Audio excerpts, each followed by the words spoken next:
nós leremos do versículo de número 1 ao versículo de número 2.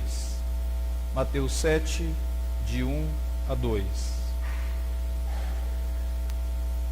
A 12.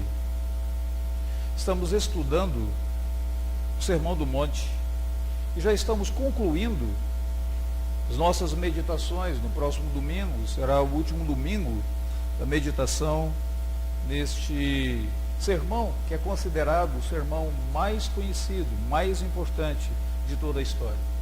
Sermão esse que foi pregado pelo próprio Senhor Jesus Cristo, nosso Senhor e Salvador. O Sermão do Monte. Capítulo 7, de 1 a 12, diz assim: Não julgueis para que não sejais julgados, pois com o critério com que julgardes, sereis julgados, e com a medida com que tiverdes medido, vos medirão também. Por que vês tu o argueiro no olho do teu irmão, porém não reparas na trave que está no teu próprio? Ou como dirá teu irmão, deixa-me tirar o argueiro do teu olho, quando tens a trave no teu? Hipócrita, tira primeiro a trave do teu olho, e então verás claramente para tirar o argueiro do olho do teu irmão. Não deis aos cães o que é santo, e nem lanceis ante os porcos as vossas pérolas, para que não as pisem com os pés, e voltando-se vos dilacerem. Pedi, e dar-se-vos-á. Buscai, e achareis. Batei, e abrir-se-vos-á. Pois todo o que pede recebe, o que busca encontra, e a quem bate abrir-se-lhe-á. Ou qual dentre vós é o homem que, se porventura o filho lhe pedir pão, lhe dará pedra? Ou, se lhe pedir um peixe, lhe dará uma cobra?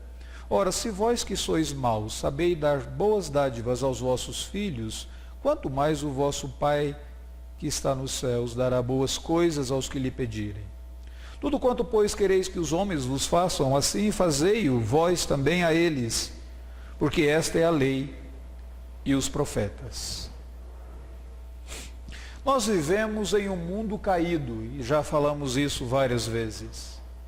E nesse mundo caído, nós nos relacionamos com pessoas caídas. E para piorar a situação, em nós mesmos trazemos algumas consequências e algumas características da queda. Isso faz com que muitas vezes nós tenhamos inúmeros problemas na área do relacionamento. Nós temos problemas de olhar para nós e termos uma perspectiva correta a nosso respeito. Temos problema de termos perspectivas corretas acerca daqueles que estão ao nosso redor e até mesmo em relação ao próprio Senhor Deus. E por isso nós necessitamos de orientações divinas sobre como nos relacionarmos corretamente aqui na terra. Parece que essas palavras do Senhor Jesus, nesses 12 versículos que nós lemos, elas falam justamente sobre isso. A maneira correta do cristão se relacionar aqui na terra. Aqui é como se o Senhor Jesus estivesse dando para mim e para você uma perspectiva, uma visão 3D, onde Ele nos ensina como que nós podemos nos ver corretamente, como que nós podemos ver as outras pessoas corretamente, como que nós podemos ver Deus de maneira acertada, de maneira bíblica. Eu gostaria apenas de lembrar você um pouquinho e talvez resumir algo do ensinamento do Sermão do Monte, como nós já temos estudado até aqui. Logo no início no Sermão do Monte, Jesus nos fala, ele nos dá essa perspectiva de quem é de fato o cristão, quem é o verdadeiro discípulo do Senhor Jesus. Ele faz isso quando ele nos dá as bem-aventuranças. Ele diz que o verdadeiro discípulo do Senhor Jesus Cristo é aquele que reconhece que ele é pobre e por causa disso ele necessita da justiça de Deus, por causa disso ele necessita da riqueza que nós temos no Senhor Jesus. O verdadeiro discípulo é aquele que chora e que lamenta a sua situação e a sua desgraça, o seu caos. Ele não consegue encontrar esperança nele mesmo. Por isso, quando ele chora e ele lamenta a sua situação, Jesus diz, ele é bem-aventurado, porque ele será consolado. Ele é manso, porque ele deixou-se dominar por Deus. Nas bem-aventuranças, Jesus, em outras palavras, está descrevendo, dando o perfil, o retrato, o caráter do verdadeiro crente. Depois ele fala qual que é o relacionamento do crente com o mundo ao seu redor.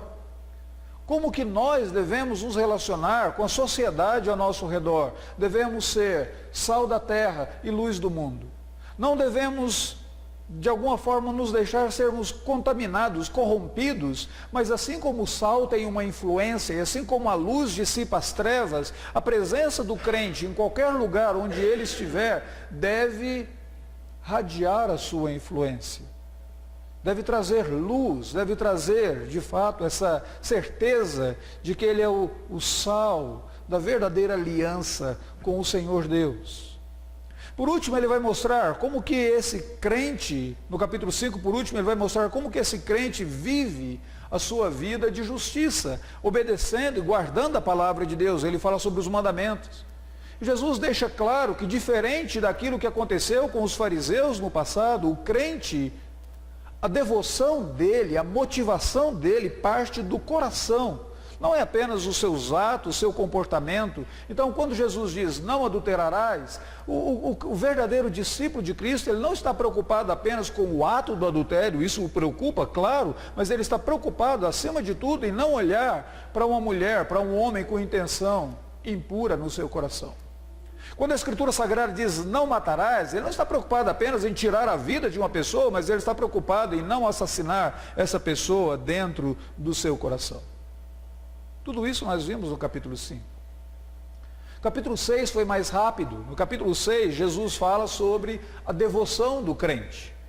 Como que esse cristão deve exercer a sua gentileza, dando esmolas, como que ele deve exercer a sua piedade na vida de oração, no jejum. Em todo momento que ele fizer isso, ele vai fazer com o desejo de ser visto pelo Pai. Não com o desejo de ser visto pelos homens, mas com o desejo de ser visto pelo Pai. A vida do crente é aquilo que os teólogos na Idade Média usavam uma frase interessante, ela é coram Deo. Ela está sempre diante da face de Deus. O cristão, ele tem essa noção, essa consciência de que tudo que ele faz, onde ele estiver, em qualquer lugar, ele está sempre diante da face de Deus. Mas viver nesse mundo, ainda que viver nesse mundo diante da face de Deus, é um desafio para todos nós. E muitas vezes nós ficamos ansiosos. No final do capítulo 6, Jesus diz, como lidar com a ansiedade? Por que a ansiedade surge e muitas vezes parece nos dominar? Ele diz, quando nós colocamos nossos tesouros no lugar errado, quando nós temos uma perspectiva errada, quando nós servimos o Senhor errado, nós ficaremos ansiosos. Mas Jesus nos diz como que nós devemos lidar com ela e vencê-la, quando ele coloca, buscai, pois, em primeiro lugar o seu reino, e todas as outras coisas vos serão acrescentadas. Quando chegamos agora no capítulo 7, Jesus está concluindo o seu sermão. E nessa conclusão do sermão, do monte, Jesus nos ensina como que nós devemos nos relacionar com outras pessoas. Quando você lê esses parágrafos que nós acabamos de ler, parece que eles são desconexos. Primeiro Jesus está dizendo, não julgueis para que não sejais julgados. Olha, por que você repara o argueiro no olho do teu irmão e não percebe a trave que está no teu? Você diz, ok, essas coisas fazem sentido. Mas logo depois ele diz, não deis aos cães o que é santo. Você vai dizer, o que isso tem a ver com o que foi dito antes? E depois ele diz, pedi e dar-se-vos-á. Você diz, está certo, eu entendo esse texto aqui no contexto de oração. Por que ele não colocou isso logo que ele falou da oração do Pai Nosso? E ele coloca aqui. Parece que está tudo desconectado, parece que cada um desses três são parágrafos distintos.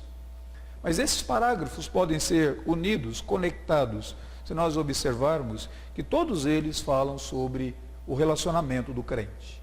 Como que o crente deve se relacionar e qual é a perspectiva correta que o crente deve ter nos seus relacionamentos. Essa visão 3D que ele coloca para todos nós. Como é isso? Dê uma olhada no versículo de número 1 e versículo de número 2. Ele diz que o discípulo dele, o crente, é aquele que vê os outros de uma maneira mais clara. Ele olha para os outros, ele percebe as pessoas ao seu redor, ele tem a noção das outras pessoas ao seu redor de uma maneira mais clara. Ele diz: não julgueis para que não sejais julgados. Com o critério com que julgardes, sereis julgados, e a medida com que medirdes, se vos medirão também. Existe muita confusão sobre essas palavras de Jesus nesses versículos. Algumas pessoas pensam que quando Jesus diz não julgueis para que não sejais julgados, significa que o crente ele está totalmente desprovido de senso crítico. Que o crente é aquele que pega o seu cérebro, o seu juízo, o seu senso crítico, a sua inteligência, e ele deposita essa inteligência e ele decide não mais usar essa inteligência. Mas isso não faz sentido. Porque o próprio Jesus que disse, não julgueis para que não sejais julgados, no versículo 6 ele diz, não deis aos cães o que é santo. Como é que eu vou discernir se um indivíduo está colocado na categoria de um cão, que não pode receber algo que é santo, ou não? Somente por meio do juízo, do critério. Ou então, quando ele diz no versículo de número 15, acautelai-vos dos falsos profetas que se vos apresentam disfarçados como ovelhas. Como que eu vou discernir quem é falso profeta, quem é verdadeiro profeta, se eu não tiver critério, se eu não puder julgar esse indivíduo? Jesus aqui não está dizendo que eu e você deveríamos, de alguma forma, ser uma pessoa equidistante, não emitir nenhum juízo. Jesus não está dizendo que você deve suspender o espírito crítico. O que Jesus está dizendo aqui, em outras palavras, é que ser cristão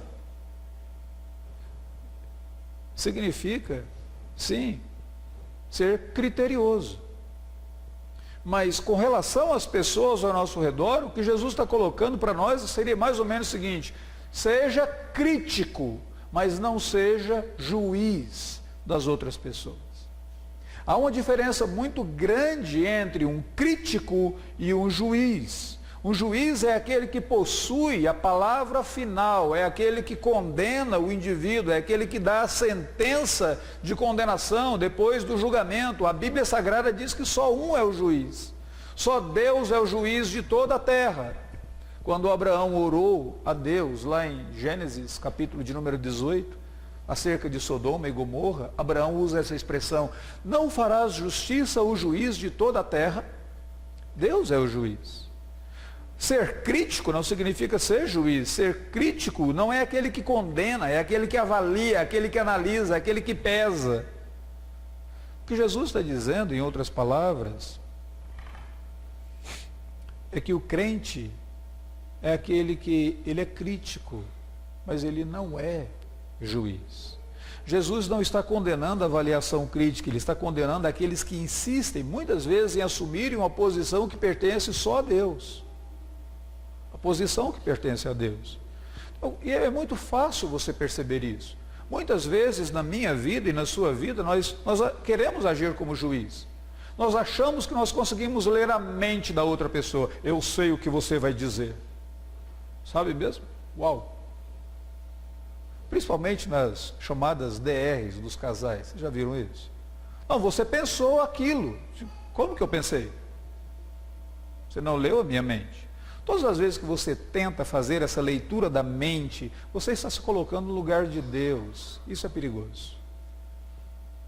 Ser crítico é uma coisa, ser juiz é outra.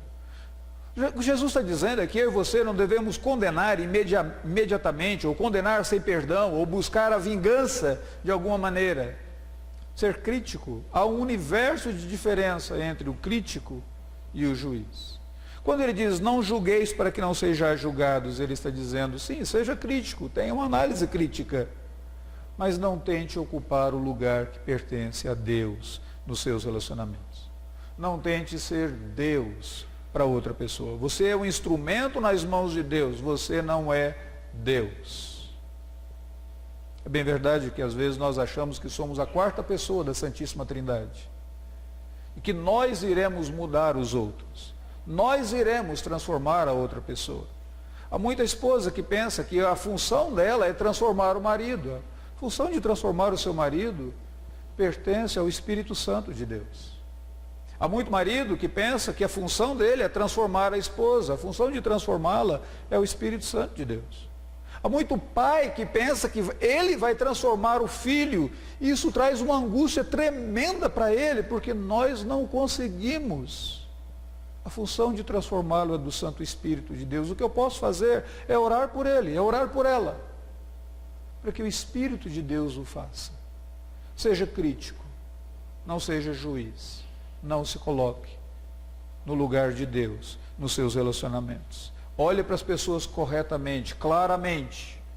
E depois ele vai nos lembrar que a razão pela qual nós não podemos ser juízes é porque nós mesmos estamos na posição de julgamento. Quando ele diz assim, com o critério com que medirdes, se vos medirão também. Assim como vocês julgarem, vocês serão julgados também. Em outras palavras, Jesus está dizendo aqui que todo ser humano está sob júdice. Todos pecaram. O problema é que muitas vezes nós esquecemos disso e nós queremos utilizar um microscópio quando nós olhamos para o pecado dos outros, e nós queremos utilizar um telescópio quando nós olhamos para o nosso próprio pecado. Sabe qual que é a diferença entre o microscópio e o telescópio? O microscópio pega coisas mínimas, pequenas, e amplia. E nós queremos fazer isso com o pecado dos outros. Nós queremos olhar para o pecado das pessoas ao nosso redor como um microscópio. Olhamos e nós queremos ampliar. Mas o telescópio pega coisas imensas, enormes, o sol, e ele reduz para que você possa enxergar. Então nós queremos olhar para o nosso pecado como um telescópio, e nós falamos, eu só fiz isso, todo mundo faz isso. Jesus deixa claro aqui, lembre-se que você está sob julgamento. Depois Jesus nos ensina, primeiro, como que devemos ver os outros, não como críticos, sim, mas não como juízes. Segundo, lembrando que nós também estamos sob julgamento. Em terceiro lugar, ele diz, procure tratar as outras pessoas como irmãos, como irmãs. Versículo de número 5, ele diz, hipócrita, tira primeiro a trave do teu olho, e então verás claramente para tirar o argueiro do olho do teu irmão. Em outras palavras, o que ele está fazendo aqui? Ele está dizendo o seguinte, olha, quando você olhar para as pessoas, olhe como irmãos que são membros da família. Irmãos conhecem uns aos outros. Irmãos não precisam de hipócritas, você de alguma maneira falsificando o relacionamento com eles. Trate-os como irmãos. Vocês serão membros da mesma família. Por último, Jesus diz, compreenda que existe algumas pessoas no universo. Tem algumas pessoas nesse mundo que elas agem como animais. Versículo 6. Não deis aos cães o que é santo, e nem lanceis ante os porcos as vossas pérolas. Sim, trate as pessoas como irmãos, mas lembre-se que nem todos são irmãos. Tem alguns que eles agem como animais. Eles desprezam aquilo que é santo. Eles zombam daquilo que é santo. E você precisa ter discernimento nesse exato momento para tratar com eles. Por quê? Porque eles poderão tomar as coisas santas que você concede a eles, e eles desprezarão. Considere que tem alguns que são animais, e eles agem como animais, aliás, e por causa disso, muitas vezes, não dá para você tratá-los como você trataria algumas pessoas. Irmãos, irmãs, deve haver critério.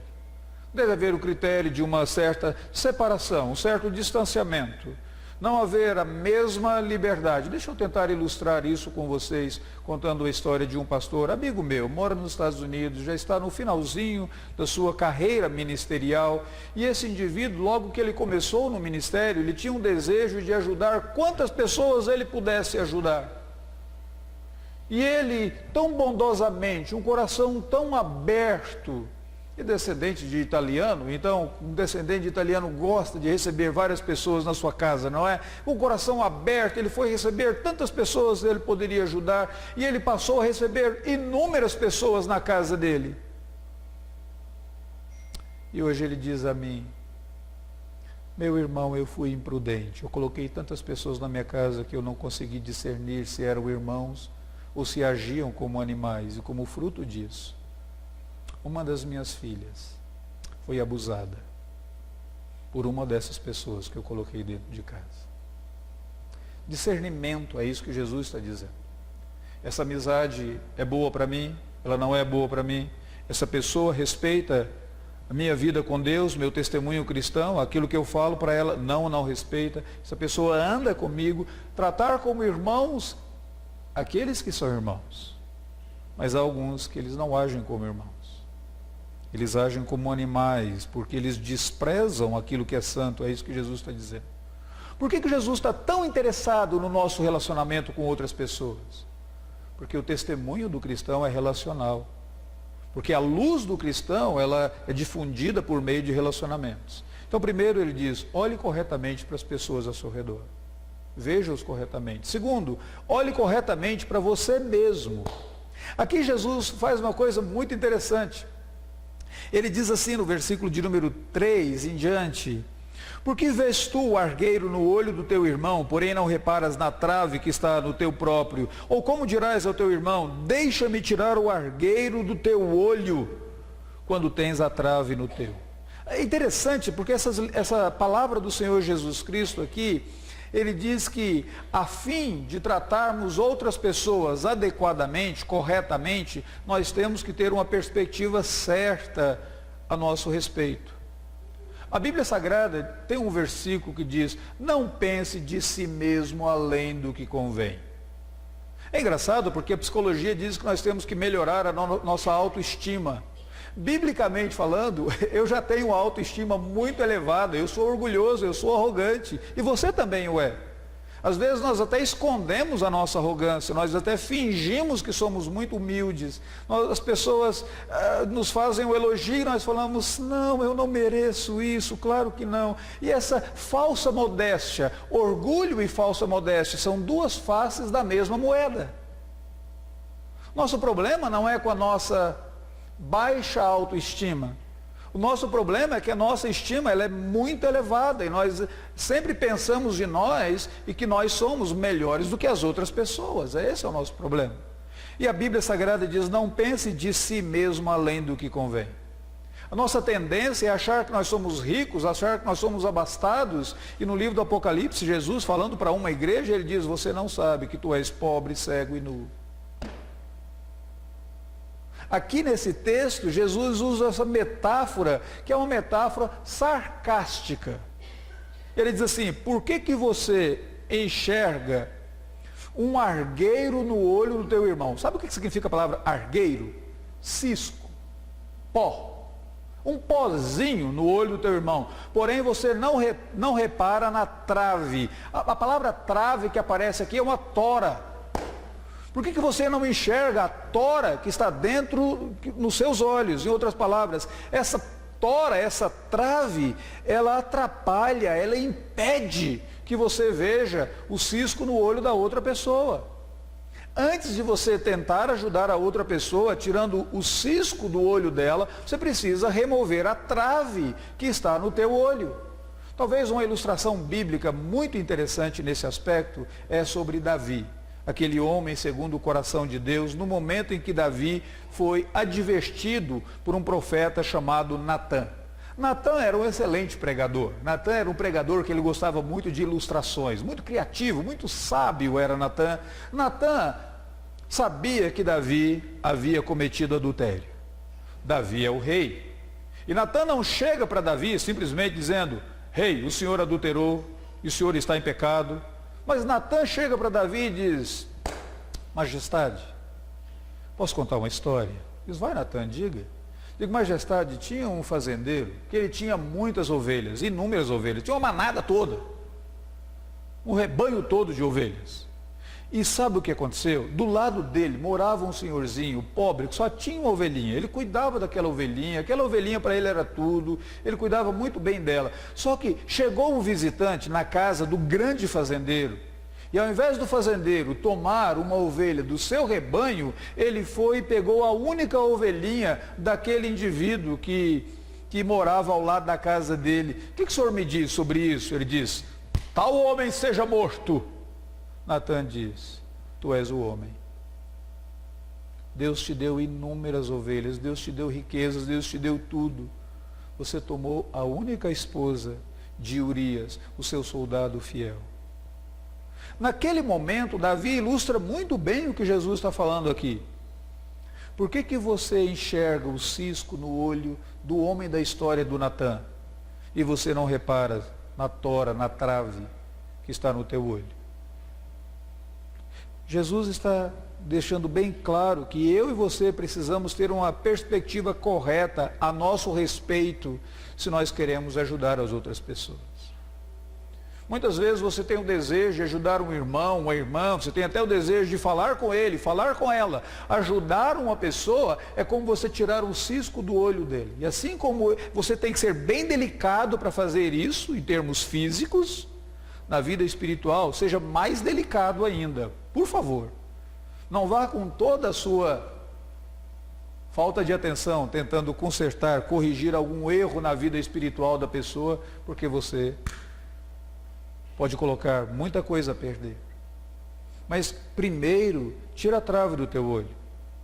Tenha uma perspectiva correta de você mesmo, para depois você poder ajudar a outra pessoa. Veja as pessoas ao seu redor corretamente. Veja você mesmo corretamente. Terceiro e último lugar, veja a Deus de maneira adequada. Versículo de número 7 a 11, ele nos motiva a orar. E a razão, a maneira como ele motiva a orar é o seguinte: pedi e dar-se-vos-á, buscai e achareis, batei e abrir-se-vos-á. Todo que pede recebe, todo que busca encontra, a quem bate abrir-se-lhe-á. Ele está falando aqui sobre oração, ele está falando sobre o nosso relacionamento com Deus, ele está ensinando a mim e a você a termos uma perspectiva correta sobre Deus. O nosso problema muitas vezes é que nós não temos uma perspectiva correta sobre Deus. Talvez metade dos nossos problemas é que nós não temos uma perspectiva correta sobre Deus. Tem um texto em Daniel, capítulo 11, que diz assim: o povo que conhece o seu Deus se torna forte e ativo. Se nós tivéssemos uma perspectiva correta de Deus, nossa vida espiritual seria melhor, nossos relacionamentos seriam melhores, nossa maneira de enfrentar os problemas seria melhor. Por isso que J.I. Packer escreve naquele livro dele, O Conhecimento de Deus, que viver no mundo de Deus, sem conhecer quem é Deus, é uma crueldade. Você está se lançando a uma crueldade quando você tenta viver no mundo de Deus sem conhecer Deus corretamente. É um best-seller que você deveria ler, esse livro do J.I. Packer. J.B. Phillips escreveu num livreto bem pequenininho, falando sobre a perspectiva, a caricatura que muitas pessoas têm de Deus. Ele coloca num título irônico: o seu Deus é pequeno demais. A razão pela qual muitas vezes você está sofrendo, a razão pela qual muitas vezes você não entende, a razão pela qual você está amargurado, irado, é porque o seu Deus é pequeno demais. Você só está olhando para uma caricatura de Deus. E aqui nesse texto, Jesus ensina como que eu e você podemos ter uma visão correta sobre Deus. Tem duas coisas que ele fala sobre Deus aqui, e assim nós poderíamos depois concluir. Primeiro ele diz: Deus, lembre-se que Deus é aquele que se deleita na nossa persistência. Pedi e dar-se-vos-á, buscai e achareis, batei e abrir-se-vos-á. Jesus não está ensinando a manipular Deus, mas ele está ensinando a sermos persistentes. E existe aqui uma intensidade crescente. Primeiro você pede, significa expressar os seus desejos. Depois você busca, significa você envolve as ações para encontrar aquilo que você pediu. Terceiro, você bate, significa você se esforça para obter. Ele está dizendo que o Filho de Deus deve persistentemente buscar o Pai, buscar comunhão com o Pai. Agora aqui está algo fantástico sobre o Pai. Ele se deleita na nossa persistência. Ele tem prazer na nossa persistência. Eu me lembro de um dia, estava no seminário, nos Estados Unidos, saindo de um momento de confraternização, era um intervalo, conversando com um colega, um seminarista, da última vez que eu passei por lá, em 2010, e ele estava me falando que ele estava muito cansado, ele estava sobrecarregado, porque afinal de contas ele tinha 3 crianças em casa, e aquelas crianças não lhe davam sossego, e ele ainda tinha que estudar, ele tinha que se preparar e fazer tudo, mas como aquelas crianças de fato infernizavam a vida dele. E depois dele reclamar tanto e falar e lamúrias e tal, eu virei para ele e disse: posso te dar um conselho? Pois não, disse. Aproveite bem. Passa tão depressa. Quando você percebe, eles crescem e eles vão embora. E você sente tanta saudade. E você deseja ouvir aquelas vozes. E você deseja ver aquelas criaturazinhas correndo e você correndo atrás delas. É melhor do que caçar Pokémon. Você vê aqueles meninos correndo daqui e dali. É fantástico. Digo, valorize esse momento que Deus te deu, porque passa muito rápido. Ele parou e disse: muito obrigado, eu não havia olhado por essa perspectiva. O pai se deleita na voz dos filhos. O pai tem desejo de ouvir a voz dos filhos. Quando o filho chega e diz: pai, eu posso falar contigo? Pai, eu gostaria de conversar com o senhor. Pai, podemos conversar um pouco? Normalmente o pai vai dizer: algum problema, meu filho? Não, problema nenhum, eu só queria conversar contigo. Me fala, como é que foi seu dia? De que você gosta? Podemos discutir algumas coisas? Legal, ótimo. Posso compartilhar alguns planos com você? Que coisa boa. O Pai Celestial, ele se deleita na persistência dos seus filhos. Tem uma perspectiva correta sobre Deus. Deus se agrada quando você fala com Ele. Segunda verdade que Jesus coloca sobre Deus é que Deus se deleita na confiança dos seus filhos. Jesus diz assim: olha, qual dentre vós é o homem que, se o filho pedir um pão, lhe dará uma pedra? Jesus estava falando na Galileia, próximo ao mar da Galileia, tinha algumas pedras chatas que pareciam muito bem com os pães chatos que eles comiam por ali. E ele vai dizer: ou então, se pedir um peixe, lhe dará uma cobra. Já viram algo semelhante a enguia? Qual de vós pode enganar o filho, ao invés de dar um peixe para um filho, dar uma cobra? Ou ao invés de dar um ovo, dá um escorpião branco que se fecha totalmente e vira uma bolinha aqui? Pode enganar o filho? Ele diz: não, vocês são maus, conseguem dar boas coisas. Saibam que o vosso Pai Celeste, Ele é bom. E Ele se alegra. E Ele se deleita quando você confia nele. Interessante nós notarmos uma coisa. Na Bíblia Sagrada tem a história de Abraão, que Deus pediu que ele oferecesse Isaac. É engraçado que nós olhamos e pensamos: mas que pedido estranho esse de Deus. E como que Abraão pôde de fato levar Isaac lá para aquele altar?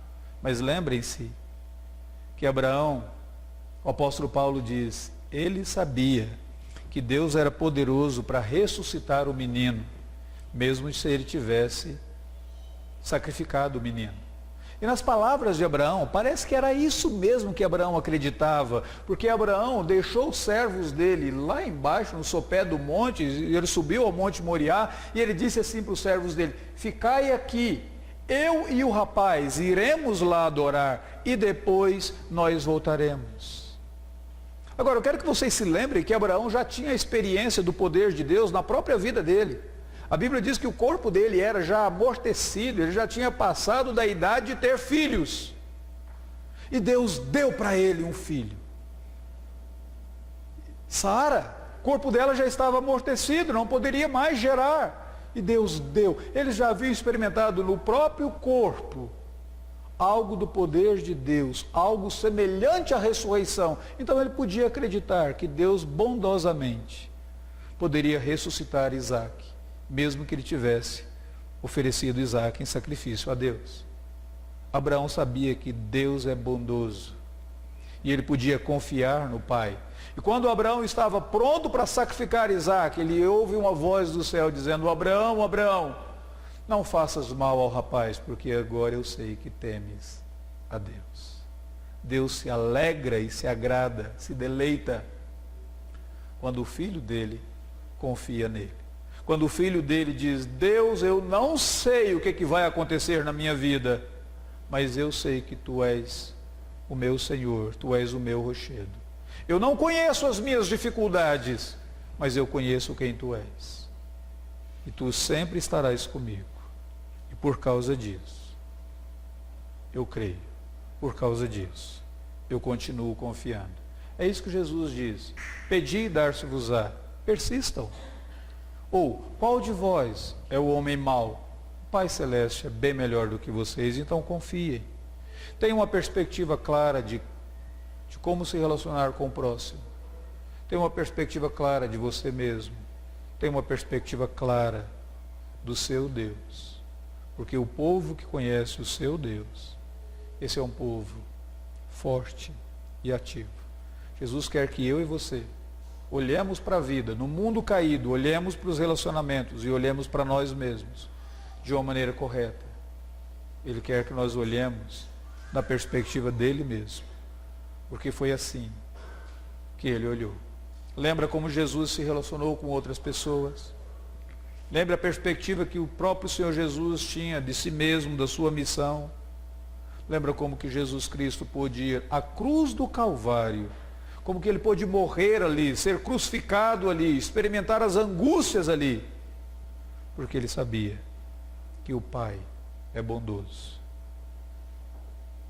Então nós podemos confiar. Vamos orar nesse instante.